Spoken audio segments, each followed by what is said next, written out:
And welcome to yet another edition of Uncarcerated. It's amazing that we keep doing this over and over again. We are the proverbial tree that fell in a forest. I'm Lee Scott.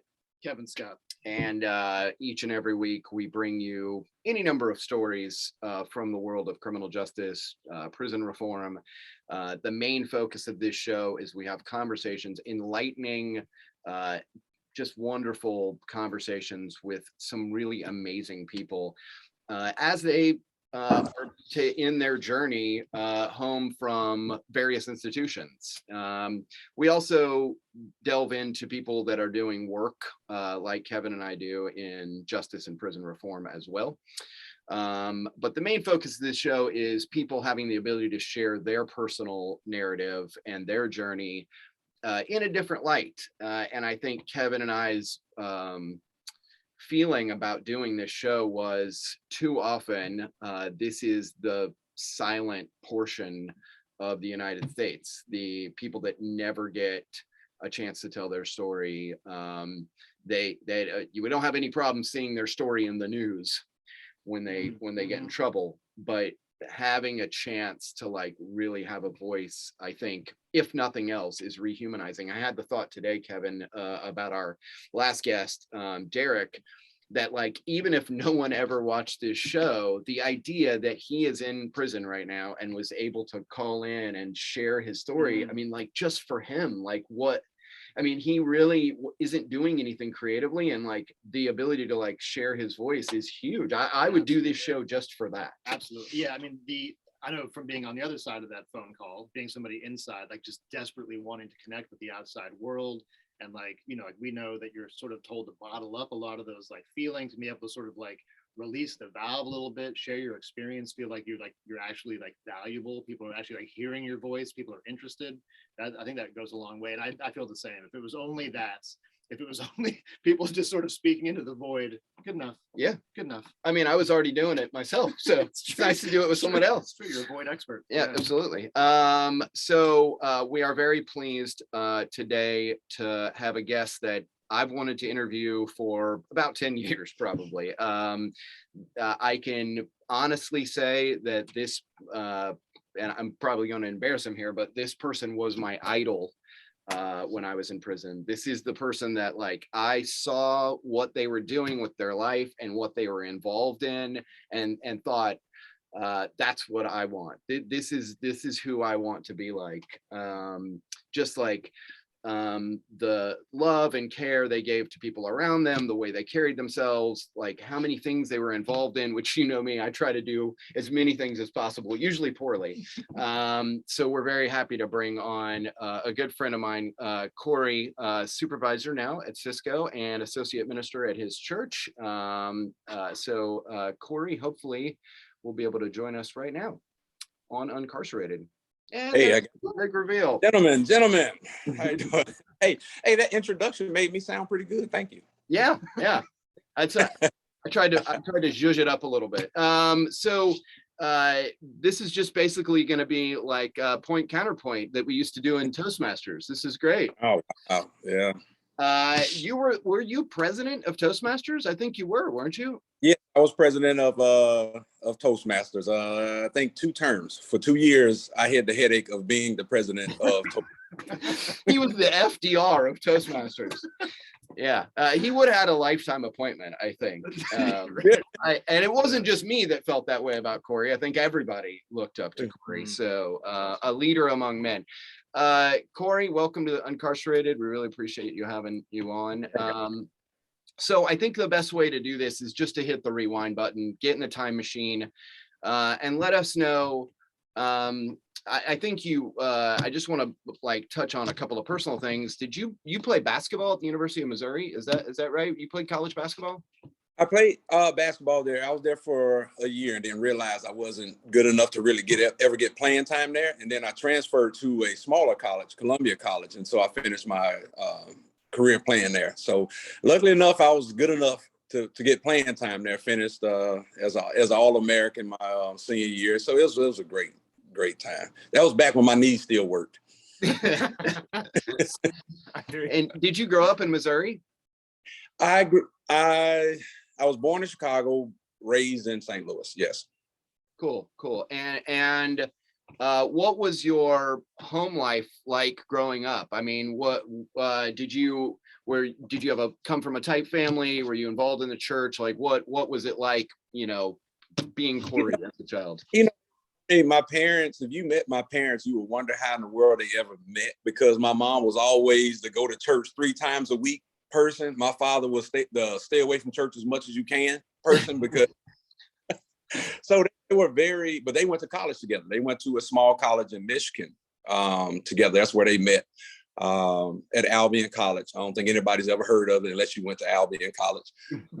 But both of my parents came from big families. My father is one of 11 kids. My mother's one of 13 kids. Holy. So I came from a big family. But yeah, it was just 3 of us. It was I got a sister and a brother, so it was just 3 of us. But both of my parents were college educated. Great parents. Yeah. Cool. And did you so you went to college right after high school, I imagine? Yeah. Right? Yes. And then what was your experience like post college? What career field did you find yourself getting into? I'm like most college students, where you start a degree plan and you really don't know what you want to do, and then you realize you took a degree plan that you have no interest in going into. My degree was natural sciences, and then I tried for a year. I worked at Monsanto Corporation doing research for them, and I realized it was the most boring thing in the history of life. Like, you do the same thing 1,000 times over and over and over again. I'm like, I couldn't do it. Thank you for those massive tomatoes that we have now, though. Yeah. Good work, everyone.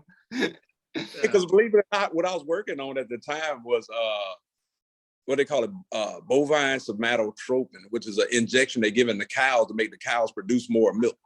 Okay. So you can thank me for the amount of milk that you have in the world. Yeah, wonderful. Literal mad scientist. Yes. That's crazy. That's crazy. So go ahead. Where do you think, raise a good family, and then obviously I would imagine you being you have always been driven. Where did stuff take a turn, and how did you find yourself in prison? It's one of those where you catch yourself going down a path and you don't even realize you're going down. At the time, I was working for Wachovia Bank. I was a financial specialist with Wachovia Bank in St. Petersburg, Florida. This was right around the time of the housing boom before the bust. So it was the housing boom at that time. And everybody was making money. And you see people doing things that might not be above board, but they're getting away with it and making a ton of money doing it. So you say, hey, I can do it too. But then what happened, the market burst, and so therefore now the things I'm into now, find myself having to rob Peter to pay Paul, so to speak. Right. You're trying to you had money, you took money, you say, hey, I can put it back. I'm making plenty of money. I have time to put it back. Then it busts, and you realize, oh my God, I don't have the money to put back. So that led to me getting locked up, getting incarcerated. Like I say, a path that I never thought I'd end up going down. Never had any criminal history, never got locked up for anything, never got in trouble with the law at all. How old were you when you had your first experience with incarceration? How old were you? This was 2009, because that was the same year my son was born. So I was 32 years old. Okay. Wow, that's how old I was. It was my first time getting in trouble, and I was 33. So yeah, 32. Yeah, I had just turned 32 years old. Yeah. So it was quite a shock, to say the least. You start doing things, you start to feel invincible. You start to feel like, hey, I can get away with this, or you start to feel this, you're kind of above the law in a sense, you know what I mean? And you realize that some people can get away with stuff. There's a lot of people out there who need to be in prison who never go. Wow, I'm glad you said it, because we could probably do a whole show on that, but that's what I've always seen was like these like billionaire investors are constantly, you know, betting on things to fail and like robbing Peter to pay Paul, and never see a prison. Never touch a handcuff. Right. They'll never see the inside of a courtroom, let alone a jail cell or a prison. Well, so it sounds like you came from like such a like stable background, and like you were like really kind of like thriving. You went down this like path off to the side. How was it when you finally like came into contact with like law enforcement? How was that experience? Was it like super jarring? Was it like what? Jarring. I thought at that point life was over. You know, I didn't know how do you recover from this. You know, because, you know, if you've never been in the system, you don't quite understand how it works. You don't know how it goes, even like in the courtroom. You know, they basically, you know, they love the game of plea deals. You know, hey, we could give you 15 years, but hey, if you take 7 years, you know, and save yourself. So I never even fought mines in court. You know, just basically like, hey, you know, you got a public defender. You don't have a real attorney that can really do, and a public defender shows up, they haven't even read your file until they get to court. So you're kind of in no man's land. Yeah. We were just talking about this yesterday because I'm doing some work with this committee here locally. And so I was doing some research. In the last 50 years, defendants chose trial in less than 3% of state and federal, compared to 20 years ago, where it was in the 20 to 30%. So 97% of cases have been resolved through plea deals. You cannot tell me 97% of people are guilty or deserve prison time. It's just, and there was I'm not going to mention his name because of what he's doing career-wise, but has been a prosecutor in every major city in Florida. And he said that it is common knowledge that there is punishment for taking things to trial. There's punishment for defendants. You get for having the one right that they say you have of being tried in front of a jury, and they make it almost punishment. Right. Yeah. If you're found guilty, they'll max you out typically. They'll max you out. Yeah, absolutely. Right. Yeah. So that was the first thing that really just stood out to me. Like, wow, this is how they kind of tie your arms, so to speak. You tie your hands. Is that okay? Well, if you go to trial and lose, we're going to max you out at 15 years. Right. Or take this deal for 7 years. And you're like, 15, 7. That's a big difference. Seven doesn't sound so bad when you're looking at like 20 or 30. Okay. I remember when I first got to RDC or RMC, and I saw a guy that I knew from high school, and he was like, "Lee Scott, what are you doing in here?" And I was like, 5 years. And I was like, I go, but it's going to go by fast, right? And he goes, man, 5 years is 5 years. And I was like, oh God. You know what? The truest thing somebody could tell you is that 5 years is 5. Yep. But you know, this goes by how you make it. You know, it could be a long 5 or it can be an easy 5, depending on, or as easy as possible. There's no such thing, I think, as an easy 5 years, but as easy as you can make it. So when you went to obviously you went to jail, how long was that experience before you went into state prison system? Oh, probably because I had got out on bond. So I was probably out on bond for maybe like 8 or 9 months. But when I pleaded out, I mean, from the time I went into Pinellas County Jail to the time I went to prison, it was probably about a week and a half. It was pretty quick. Yeah. Did you have any time, Corey, to like, obviously out on bond, were you prepared? Did you feel like you signed the plea, you knew you were going? Did you have time to like prepare your family? Like, what was that like, leaving everything behind? I didn't have time to prepare because the whole time I thought that I'm thinking first time offender, no violent history, nothing. You know, I'm like, okay, I'll get probation and have to give some restitution and go on. Oh, I was like, but at that time, the same way my lawyer told me is that my crime, which was a white collar crime, it was the hot crime at the moment. This was right after Madoff. Oh. So it was kind of like, he said, normally they let you skate, give you restitution and some probation and say, hey, go about your business. He said, but right now they can't do it. It's too hot of a topic right now. So he's like, yeah, they're going to try to be tough on you.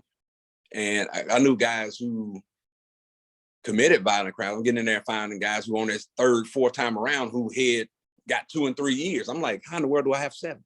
Yeah. I like, but sometimes the system is dictated by judges are affected by what's the crime of the moment, because they are elected officials. A lot of them are elected officials. So they have to be concerned about that.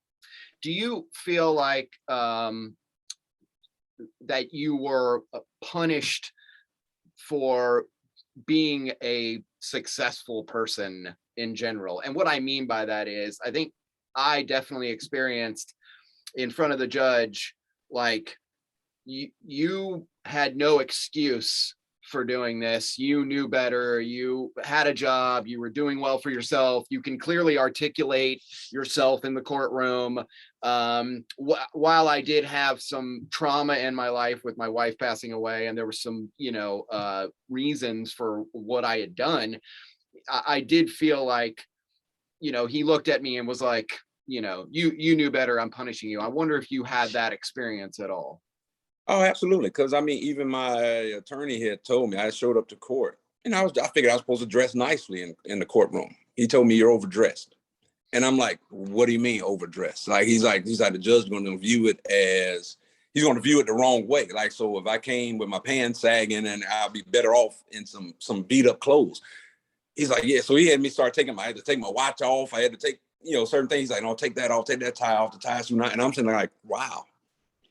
Damned if you do, damned if you don't. Yeah. There. Yeah, it's like stuff that affects decisions in a courtroom. I'm like, not the merits of the case.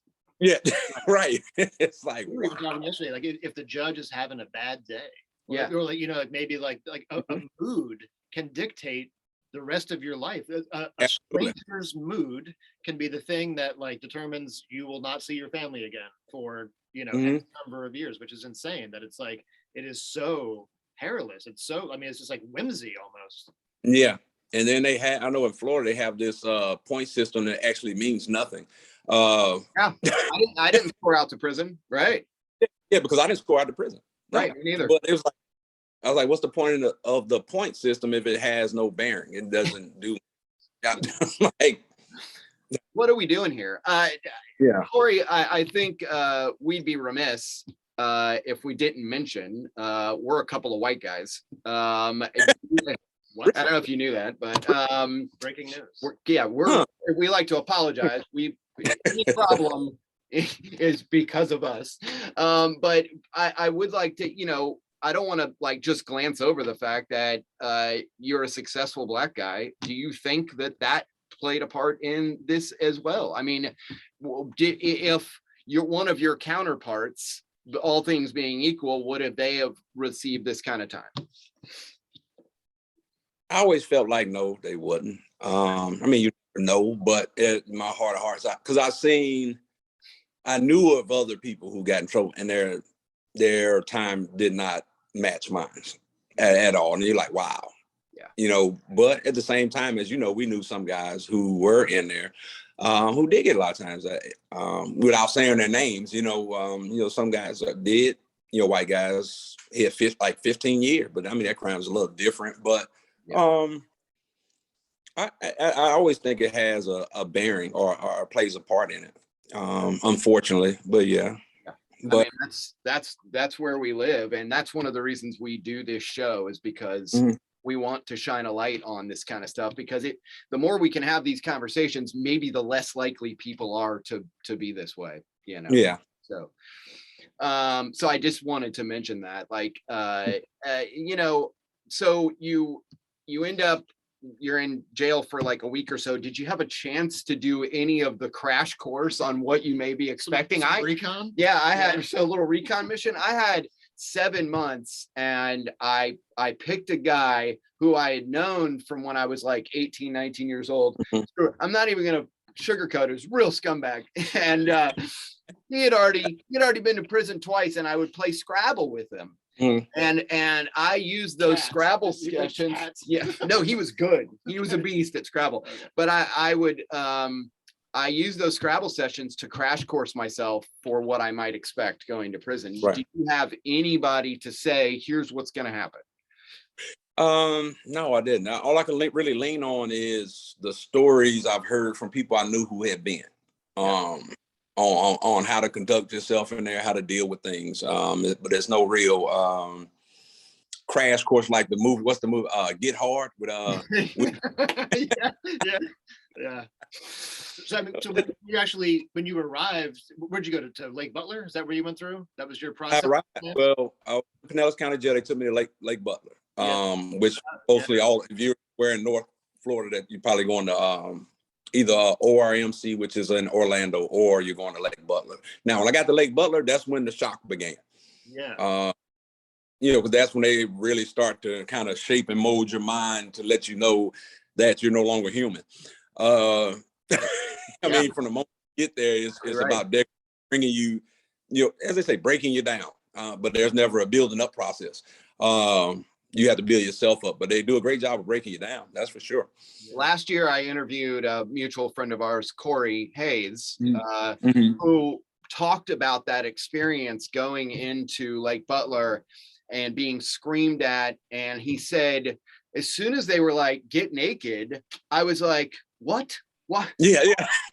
Why would you want me to do that? And he actually pointed out to me, I had never really thought of it like this before, but he was like, that's not for security or contraband. You're coming from county jail. They know you're not bringing anything. That whole thing is about humiliating you and showing you. Right. That's what the entire process is establishing that control immediately. And to a certain degree, I understand, but it can be done a different way. Yeah. I understand. How about with my pants on? That's my favorite way. Yeah. Because I'll never forget when we went through that and they were telling everybody to get naked. There was one guy who was in a wheelchair. And they were like, you too. And he was like, how am I supposed to do it? So you had to help a guy next to him had to help him take his clothes off. Jeez. I'm like, oh my God. So it was, but I told somebody, I say, I never thought I would get used to being naked in front of other men. Yeah. That is degradation you go through is stripping down. Yeah, I mean I feel the amount of balls I saw before I went to prison, and then after that, it's an infinite amount of balls. It's like running through a cornfield in here. This awful. Oh man, that's the problem with prison. Too many dudes. I said it when I got out. I said I've hit enough of male bonding to last me a lifetime. Yeah, that's correct. Yeah. So I mean, you kind of alluded to that.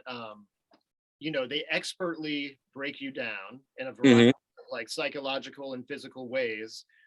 There is no buildup offered by the system itself that we could point to as actually like genuinely helpful or like meaningful. When did you start in your journey to start that building process of your own accord? Like, or where did you find that along the way? Did it come from you? Did it come from contact with another prisoner? How did that manifest? You know what? There was a guy when I was because I ended up becoming a permanent at the work camp at Lake Butler. So, I thought I was leaving Lake Butler and all I did was go next door to the work camp. And there was an older guy who was there who I kind of sat up under and learned from. He had been there like 3-4, spent most of his adult life in prison, but I guess they finally reached that point where he was like, he would always say, he said, I'm just tired. He said, I can't keep doing this. And his was always drug related. He would get on drugs again and start stealing. But he just imparted a lot of knowledge on me and just told me to just read. Believe it or not, he said, you got this is the only time you'll probably get to really work on yourself in life, where you can just sit down and really just work on yourself. And that's what I did. I just read. I can't even think of how many books I read. Just tried to funnel myself to things positive. And actually, believe it or not, one of my saviors was sports. In the prison world, if you can play sports, you're kind of put on a pedestal a little bit. Where, I remember when I first got there, I got traded from one team. Yeah, they have trades. I got traded from one team to the other for like a whole bunch of honey buns. And I said, I don't know if that's good or bad. That's your value. Yeah. Corey, I was also traded for honey buns, but not on the basketball court. That was in the Yeah, that was in the shower. I can totally relate to that. I remember when I first got to ACI, not for playing sports, although I was decent playing sports, but I didn't join a league or anything. But when I first got to ACI, I went into the day room and there was a Dallas Cowboys game on, NFL game, and there was a guy next to me and I started rattling off like 10, 15 statistics of stuff that I knew that had been going on that season. And I had a Phil Steele college football magazine. Oh man, that thing was like holy grail in there, wasn't it? Yeah. And that was the thing that connected me to other human beings, like finding this common ground that was not prison, that was not gangs or drugs or gambling, although I did gamble on sports, but it was the connection piece was sports. I definitely have said that sports was a savior for me in there, for sure. Yeah, it definitely was. It was just it's just you wouldn't find yourself in conversations about what was in the Wall Street Journal that day. So I mean, the one thing everybody could relate to was sports, because all you really had was a little transistor type radio, or the TV in the day room to keep you in contact with the world. And most of the time it was just through sports. It's a huge thing in there. The other element too is that it gives you something to look forward to. Absolutely. Thursdays through Sundays just flew by for me. Oh, trust me. Weekends, I could not wait for the weekends, because either we had basketball games on the weekend. Because I me being the pain freak I am, between playing basketball and refereeing basketball in prison is like being a pain freak. Right. But if you got enough respect, you can make it through it. Or softball during the summers. I mean, I live for those. Yeah. They get you through, like you say, like that Thursday through Sunday, Friday through Sunday. I mean, the worst part of the year was midsummer, when there really wasn't a lot of sports on television. It was horrible. Yeah, it's the worst. The dog days. It's horrible. I remember one year we were so bored, we made a fantasy baseball team. It was me and Mike Chambers and Buckner. And it took us like 3 weeks. We made a color-coded grid with everybody's ERA and batting average. And I was like, oh my God, what am I doing with my time? It was like D&D, but with baseball. Yeah. That's ridiculous. Yeah. I want to back up real quick to the work camp idea versus what your experience was at your next prison. How much emphasis did you see in the Florida Department of Corrections on making sure there was work and hard labor versus rehabilitative courses, self-betterment, spiritual, mental health, therapy? How much of an emphasis was placed on one versus the other? And what part did that play, do you think, in people's coming home? I would say probably 90 to 10. 90% work, 10% rehabilitation. Because they even changed the wording in their mission statement from what originally it used to be to rehabilitate people. Now I think it changed it to punish. The role of DOC is to punish. And that's the way it really is now. It's about a punishment. It's about work. At the work camp, that's all it was about. As long as you made it to work, worked hard, they kind of leave you alone. But rehabilitation, the most we would have is maybe a church service two nights a week or something like that. Other than that, I mean, it was really upon you to rehabilitate yourself. Yeah. How do guys find their way that maybe aren't like, I mean, you have an incredible amount of self-awareness and drive and ambition. If somebody comes into the prison system and they're already lost as a human being, how would they find their way at all?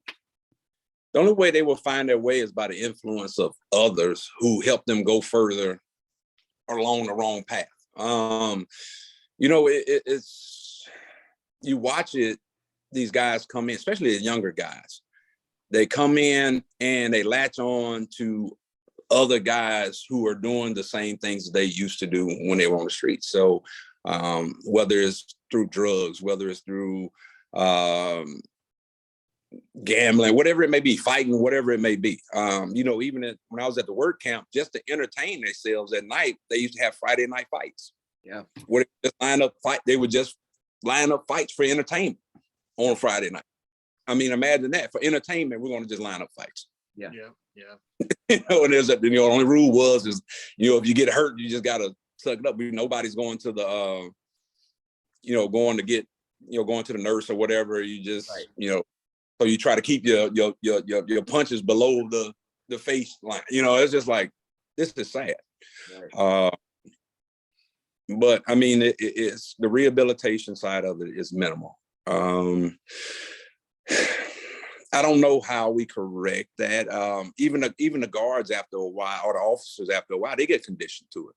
Even though new ones that come in, the best ones were always the new ones because they still had this euphoric idea of helping people, and that slowly gets taken away from them.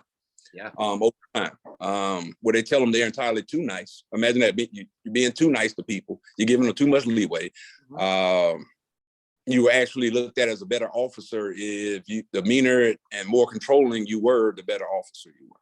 Yeah. Imagine that does nothing to these guys, especially a lot of these guys come in and they don't have a lot of, you find a lot of people without fathers or they grew up without male role models. They were used to being beaten down, used to being yelled at. Now you put them in the system and you do the same thing to them. So all you do is harden them more than what they ever were in the first place.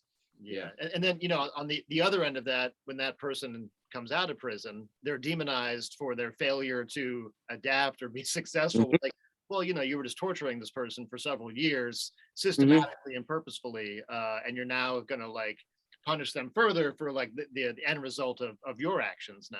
Mm-hmm. I totally agree with what you're saying, that that was my experience as well, is that all of the benefit, all of the mentorship and guidance and anything that was of actual use came from other prisoners or the donations of loved ones on the outside, like maybe musical equipment or books it all came from the outside. The system itself didn't actually generate anything of value and of reflection and change. So amazing that I'm guessing that you were able to be a source of that. You were able to connect with somebody when you came in, someone that sort of inspired you, and I'm sure that maybe as time went on, you were that person for other people as well. Yeah, because when I was at the work camp at Lake Butler for maybe 10 months, and then I got transferred to Lottie CI, and there I met a gentleman. I don't know if you knew him, Lee, Denny Freeman. Yeah, Mr. Freeman. Yep. Yeah, he came in all the time. He became a great, matter of fact, we're still in contact to this day. I always tell him he's my white father. Yeah. But I mean, what it takes being able to latch on to somebody and somebody who's willing to take you on as well, to really impart, things on you. Because as you know, when you get back out here into society, I hate the term of paying your debt to society. Going to prison is just the first phase of paying your debt to society. You pay even more once you get out, because now everything you fill out, you have to write on there, hey, I'm a felon, this and that, and you get punished for it. So you're still paying for it, whether you're qualified for the job, or not. So you're paying your debt to society really is a life sentence for a lot of people. Yeah, I mean, I've thought that about the prison experience is that, first of all too often, as those statistics on coerced pleas just read out, all too often we're sending people who don't belong in prison to prison. We are over sentencing people. And then you're double, triple, quadruple punished because now you've had your life, your friends, your livelihood, your family taken away, affected multiple generations because potentially those families break apart. The incidents of physical and domestic violence and sexual assault that happen to children while their parents are gone are infinitely greater. And then the experience while you're there, the food, the abuse, the neglect. I mean, how many times do I have to be punished for this thing that I did or didn't do? I mean, it just seems like the punishment should end at that, and then we should start talking about rehabilitation and self-betterment, and then definitely when you come home. But it doesn't end there, and God forbid you ever get pulled over again or you ever have to go in front of court again. It's all brought back up again. So how many times are we punished for this? Yeah. Yeah, it's amazing. It's that the like I said, the rehabilitation thing with people is, or there in the prison system, is minimal, because in all reality, as we know, we talk about the plea deal, whole all of this and that. The reason you see guys, in my opinion, who commit more violent crimes, whatever you want to call it, they go lighter on them because they want to keep them coming back through the system. They understand this person is probably going to keep coming back, keep it coming back. Where a person say like me or you, Lee, they say, well, we're going to get you one time, we're going to get what we can out of it. How these places are incentivized for their occupancy, like they're a hotel, is amazing to me. I don't even understand how that's legal. Yeah. You know, you got to be like the private prisons. You know, they got to be at what, 90% capacity or something like that. And a lot of people don't realize that. You know, these places have turned into big business. Even things, the canteen. A pack of ramen noodles, I would imagine now is probably close to $1 in there. Right. Where in the free worlds, they like to say when you're locked up in there, you can get 10 for $1. Right. You know, so they fight over that that canteen contract, because it's a huge thing. That's huge money. That's guaranteed huge money. So as well as the labor going out there. I mean, you look at Lottie, how many work crews do we have going out every single day? Right. Multi-million-dollar Department of Transportation contracts that have to be fulfilled for free labor. Free labor. And absolutely. No one ever fights it legislatively, because you can justify it to the taxpayer by saying, look, we just saved you money. You know, I want to point out that Gainesville and Alachua County are the first in the state that actually severed those contracts. They actually, really? Yeah, they said like we will no longer do business, from a city and county level with DOC work crews anymore.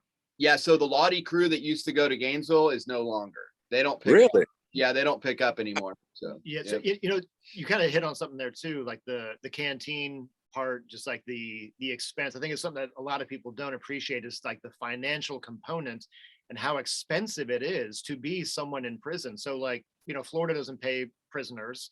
It's one of 5 states that doesn't, all in the South, not a huge surprise. Right. and the fact that, like you said, like it could be up to 7 times as expensive to go to the canteen. And all of your communication with your family is monetized as well. So every phone call, now they've got the email system, there's, or a stamp, whatever it may be. It's just money, money, money. Your family's going to have to travel to visit you if you're lucky enough to get a visit. They have to spend the gas, maybe get a hotel, time away from work. They also have to pay the canteen prices at the VP. Like, it's just like an endless barrage of like expense. I just learned recently that families annually spend $3 billion on just food and phone calls. Wow. I mean, which is with a B, billion. Right. Like that's, I mean, you can't tell me that there's not like a financial reason behind like the incentive of putting a person into a cage. You know what I mean? It's heartbreaking. And people don't realize, Corey's in there, he's suffering in numerous ways, but anyone who's putting money into his account, people on the outside, it's not just the individual, it's the family as well. Like they struggle now to like maybe like pay their bills, and like that has, like you kind of mentioned, like a systemic ripple effect between family, generational, communities. It's a well-oiled machine. It is crushing. Corey, I remember you giving a speech one time at Toastmasters, giving guys a hard time about having their families put money on. I seem to remember that you would give guys the business for being on the phone asking for money every single week from their families. Yeah. One of the most entertaining, I hate to say entertaining. Well, I first went to A dorm. My room was right by the phone. So you get to hear everybody's conversation. Oh, right. And all these tough guys would be on the phone begging, hey, can you send me some more money? Gambled all their money away at the poker table. And it's like you're putting all this stress and strain on your family, but I also understand guys trying to find anything they can just to entertain themselves too. Yeah. Can you talk a little bit about the experience at Lottie and what that was like, being able to be involved with the sports that you love? There was a league there, and then the programming, because when I first got there, the programming was fairly minimal. And fortunately, between yourself and an attorney who happened to be there, a doctor that happened to be there, myself, and a couple other guys, we were able to have free reign for a little while over creating our own curriculum and our own programming, and having the education dorm kind of be a home base for us. Can you talk a little bit about your experience? I think, Lee, we were probably extremely lucky coming through Lottie at that time, because just like you said, the programs had become so big. When we first got there, they were very small. They were still minimal a little bit, but we were lucky to be with a group of guys, knowledge base, that I don't think you could ever really duplicate in a prison system. Like you say, an attorney, a doctor. You got people who own companies, car dealerships. We had a group of what we were called facilitators, who were very educated men who had made mistakes, but at the same time, it allowed us to really impart some things on the guys who were there. That part was life-changing for me, Lee, to be honest with you. I was perfectly fine with when I first got incarcerated. I had made up in my mind, I'm just quietly do my time and then go home. I'm not going to do anything. I'm not going to be involved in anything. And then slowly over time, I started to get more and more involved in things. And it's like, once it grabs you, you're now in, and then you all of a sudden you become a leader figure, and you're like, okay, now it's bigger than me. It's a role or responsibility now, to try to be an example to these guys of what they can be. I still get calls from a guy who I helped help him with his GED, and just you don't realize you impact people's lives. I mean, he never misses a chance to thank me for that, because it's changed. Now he's working in Palm Beach or something, I can't even remember the job, working on boats, doing something, but he makes a ton of money doing it, but he would never be able to do it without getting his GED. And he's always grateful for that. So those things are life-changing. You realize it's more than just about you, as much as you want it to be, because it's easy to become very self-loathing in prison. Just, hey, woe is me. When the reality is, this is the only time you probably ever have a group of men where you have their undivided attention. And so you get to try to, as much as I feel like I taught them, they were teaching me. I heard things and learned things from them you can't find in the textbook. Right. You really can't. I remember talking to a guy in the class. He truly didn't understand that it was wrong to hit women. He said, my mother was a prostitute. He said, my mother would teach me from a child that you don't let a woman run over you. You have to keep her in line. Now, as a child, this is ingrained in your head. So you start to think this is the way you do it. Wow. And people don't think about that. A lot of these men have things that have gotten ingrained in them that for a lot of them you think should be common sense. No, it's not. Your world revolved around it. You grew up around prostitutes and pimps. That was your world. That was your reality. Right. And violence. Right. Yeah. Violence was your reality. Right. And this guy was in his, probably at the time, mid to late 40s. And he was just getting to that point. He said, I'm just starting to realize it was wrong. I mean, he wasn't lying. He was being very honest. He said, I did not realize it was a wrong thing to do. I thought that it was society that was messed up. Kevin said the same thing last Thursday, which I was surprised. I was surprised that it took you that long to figure that out. As you were talking, I was thinking it's hard to even maybe put this into words, but I had an experience, maybe you had something like this, of I'm around all these people I never would have been around, perhaps, right, in any other facet of my life,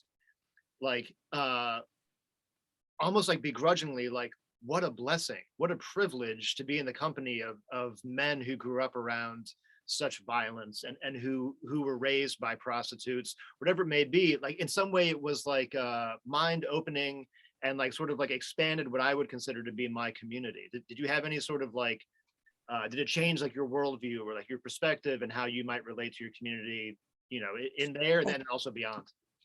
It absolutely changed the way I deal with people, my community. It made me realize every person has a story. it made me stop looking at the action and instead trying to figure out what maybe led up to that action, if you understand what I'm saying. Everybody who does wrong doesn't always realize how wrong it is. You do have some people just make a conscious effort. They say, hey, I'm gonna do what I want to do regardless. Some people do it just because this is what they've seen. That's what they're going to continue. They're going to do it because this is the way they grew up. So that it really changes the way you view things. And everybody who's in prison is not a bad person. I met some of the greatest guys I'll ever meet in life. Yep. In there. And people are like, really, in there? I said, yeah. I said, some of the guys I met in there were absolutely amazing. Yeah. Some of the most creative, smartest. And I'll tell you the biggest acts until I started working at a homeless shelter, before that, the greatest acts of kindness I've ever seen in my life were in prison. Watching somebody like break bread with someone, help somebody out, give someone a phone call, just like real love. You don't have anything left and you're willing to give what little you have to someone else. Yeah. I mean, you don't know. People don't tend to. One of the hardest things for me to adjust to when I got out was, I remember talking to my parents. I said, it's hard for me to adjust to how ungrateful people are out here. It was a struggle for me at first. I heard people complaining about every single. I'm like, what are they complaining about? Right. Yeah. Oh, it still bothers the shit out of me. I'm like, about? Why are you have no idea what real complaints are. Yeah. Right. I just took a shower barefoot. This is a miracle. Right. This is a miracle. Yeah. I mean, something as little as with jobs. I would go on jobs. I mean, they weren't the best jobs, but people just complain. I say, maybe you don't understand what it's like to work for free for years. I was like, you don't quite. I'm getting a paycheck. It may be small, but it's something. And it just, you do have that different level of appreciation, and you realize people who never had that experience can tend to be very unappreciative of the things they have. Corey, I think that's a perfect segue, dovetails into wrapping up here with you about what your journey home has been like. I mean, those first few moments coming home, what was the first job that you had to take? And we asked this question yesterday of Derek, and I want to ask it of you too. I had this experience and I want to know how this felt for you. I felt like I was somebody in prison. I was somebody before I went to prison. I was a single father. I was a radio host. And then all of that got taken away from me. And I got to prison and I really figured out who I really was. Like outside of the roles I play, like who am I as a human being? What are my ethics? What do I believe in? I had to reform all of that. I had never really given conscious, mindful thought to that. And then I tried to build myself into a leader. I felt like it was a responsibility that I had. If I had any information at all that would help somebody never come back here, that's what my mission was while I was in prison. And then I came home and I was just a cook. And it was really hard to adjust to being just a cook, which it's a noble profession, by the way. But I just, I had a really hard time, and I wasn't aware of that's what I was struggling over. But looking back now, I had a really hard time those first year and a half, 2 years home with just feeling flat, feeling self-loathing. So I want to talk about your journey home and what that was like. Wow. The journey home. Of course, the initial one is exciting. You're excited. And then for me, I was still, marrying my son, and then trying to integrate myself back into that was difficult. But I would say the word that I gotta use that describes it all is I had to be humble. My first job was working at Firehouse Subs for $8.50 an hour. I still remember, and I tell people, I say, the first time I went to work, I had to get dropped off. I'm 39 years old. I'm getting dropped off at work by my father to my $8.50 an hour job. I had to humble myself. You're like, you got to be kidding me. But it was better than nothing. Yeah. So doing that night in and night out, and then I'm working with kids, yeah, and they're looking at me like, what did you do so wrong in life that, you washing dishes, Right. they're looking at me like I'm the person that they don't want to be. We don't want to be like you when we grow up, so it's difficult. And I think that's what a lot of guys struggle with when they get out, is not being what they were used to being. Or what they were meant to do. Because when I look at you, I know you're meant for all these great things. And like, I just can't even picture you with a Firehouse Subs outfit on. But really, that speaks to who you are, because you are humble and you are willing and you are hardworking. So really, it makes sense that like you were just willing. And so humble and willing is one of the biggest messages you can pass on to somebody coming home. Yeah, I mean, you have to stick with the process of, you're starting life basically from scratch again. Unless you got an extremely rich or wealthy support unit, you're starting from scratch. And then a lot of people, we burned bridges before we went in there. So now you're trying to mend those bridges when you get out. You're trying to reestablish yourself. And there was definitely those days we just sit back and you're like, this can't be what life is about. You had those moments, but you have to be able to say, keep telling yourself this point next year, I'll be in a better place than what I am right now. Just keep working it, keep doing what I have to do. And it pays off, luckily, about a little bit over a year ago, me and my wife, bought a home. Things are going, really well.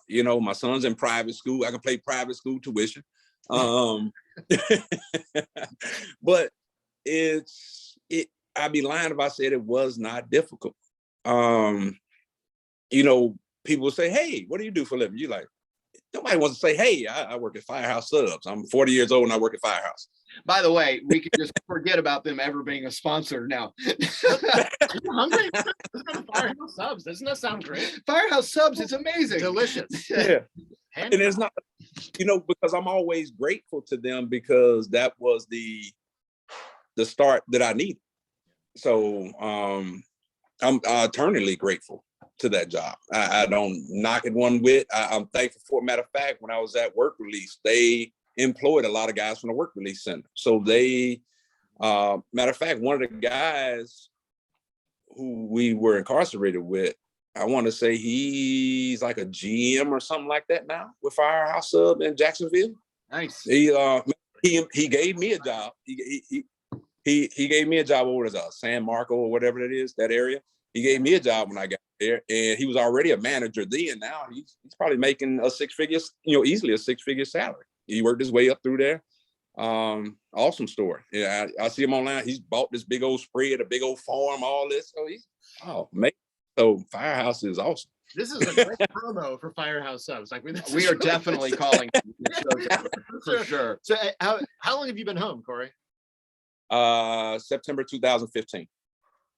So wow. Roughly almost going 6-7 years. Yeah. Did you just hear my stomach growl? Yeah. Did you hear that? As soon as he started talking about the subs, I realized how hungry I am. Yeah, you're a great salesman. This is nailed it. Firehouse. Now all I can think about is Firehouse Subs now. Well, I do also want to talk about the reconnection with your son, because obviously the ill timing of going away right as he's being born. How has that relationship been since you've been home? It's been tougher for me than it has for him, but it's been amazing. When I went away, he was maybe 6 months old. When I get home, he's turning 6 or already 6. So it's just getting intertwined back in his life has just been his own journey. A lot of the obstacles have been my own. He's a kid and all he knows is his dad is home. That meant everything to him. To me, I'm sitting there like, oh God, I'm not worthy of this. I'm not worthy of that. You got all these obstacles in your brain, and they're just like, hey, dude, you home. That's fun. Yeah. Great.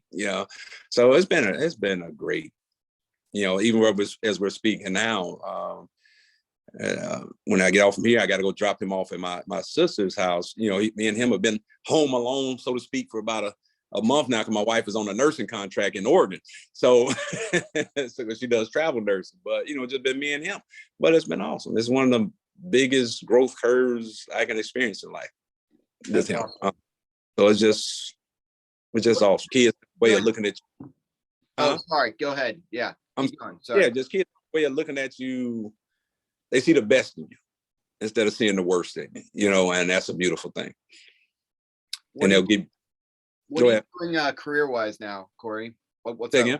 What are you doing career-wise now? What's your day-to-day look like? My day-to-day right now is, as you said before, I work at, I'm a supervisor at Cisco Corporation. I'm dealing in the world of logistics. I am the night shift supervisor. I'm trying to get to the days. God, I need to get on the day shift.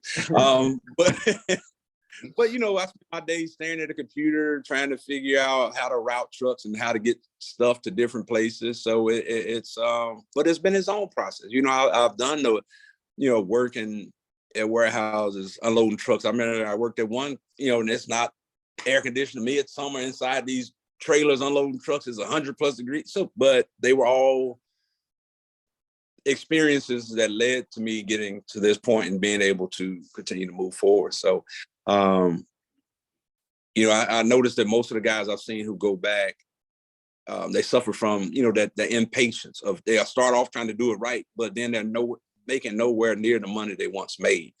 And that's a hard thing because, we're men, we're prideful. And sometimes it's hard to bring home a check that you like, man, I used to make that in a couple hours. Now I make that in a week, so that's how, mentally, that's a tough thing to process. Yeah. So, but you just have to, like I say, you got to humble yourself, which is a hard thing to do. Very hard thing to do.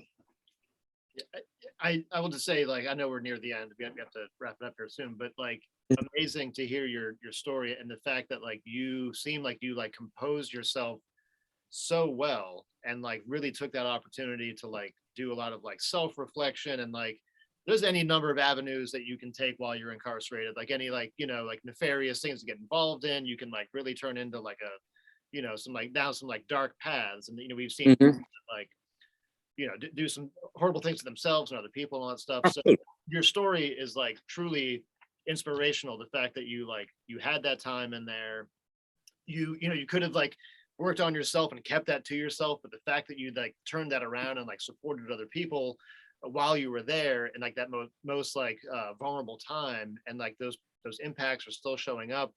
You're hearing about it still today from people that are on the outside. Like that is like super touching. And like the fact that you are now like in the world and carrying that even further, like through like ministry work and like staying in touch with other people, being an example, having that humility, that patience, like that is incredible. And like this is like the kind of story that like people need to hear of. Like this is someone that like went in there, had like made mistakes in his life, and has like not just like been like, all right, like I went and like I sat in this cage for a while now. Like right. It is like truly like an asset to the world, not like oh well we had to take him back, like holy crap, like how incredible that we have this guy. Like you are like like kind of like a shining example of like what it is to be a man and be someone in the community regardless of record.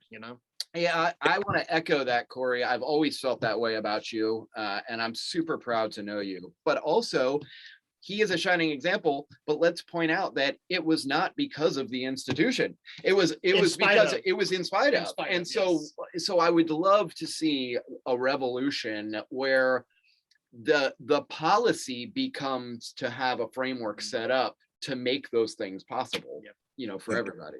Yeah. Oh yeah, man, it's, as I say, we live in a capitalistic society. Most things in our world revolve around money, income, things of that nature. Don't get me wrong. There has to be a place, because I ran into plenty of guys in there who I said they should never let go. So you do have that portion where you like, you're in the right place, bud. Mike Chambers. I just want to put him out there. Wow, okay. I'm just kidding. I love Mike. He's one of my best friends. I'm joking. But it has to become more. People have to realize the only way to get better as a society is to help society.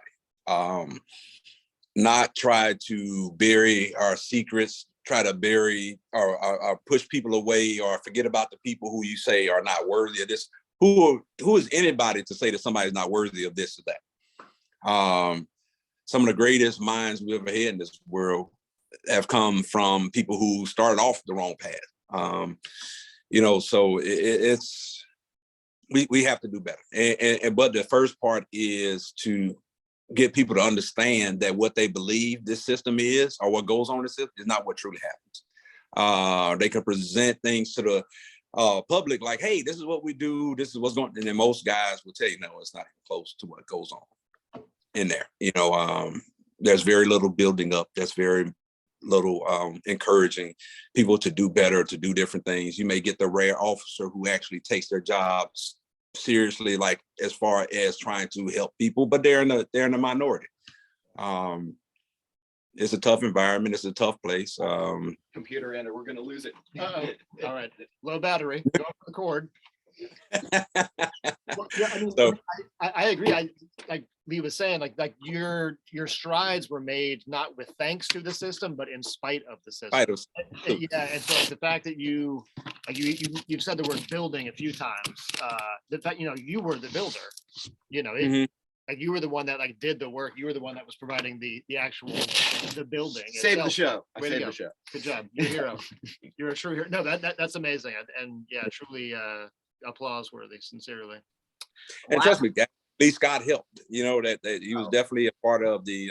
The fact you survived him is like, that must have been the hardest part. I of was your just there sentence. for entertainment. That's the only reason I was there. It's its own hell, its own punishment. You've been sentenced to Lee Scott. But the thing about you, Lee, the guys always respected is Lee was always, he treated everybody the same. Nobody was different. I don't care if you were this a-hole of a guy, he was going to be the same to you. He was just the same person all day, every day. And when the jokes weren't flying, there was a lot of wisdom also to come out of it. So I always respected that. And I'm sure the guys always respected that. It was few and far between when the wisdom part would come out. And you'd be like, oh, yes.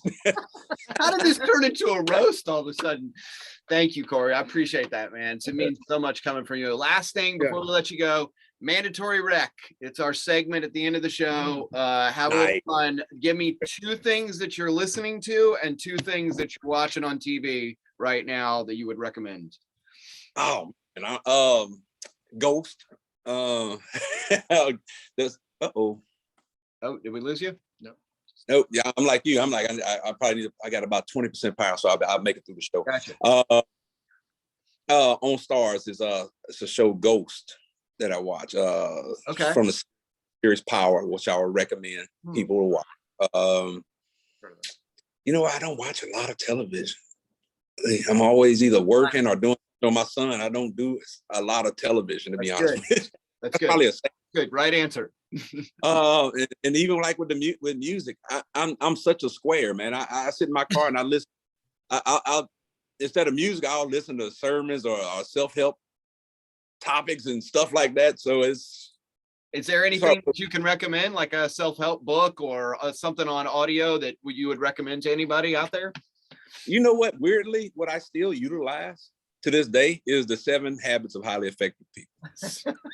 I still, believe it or not, I still utilize like the Holy Grail. I still use it.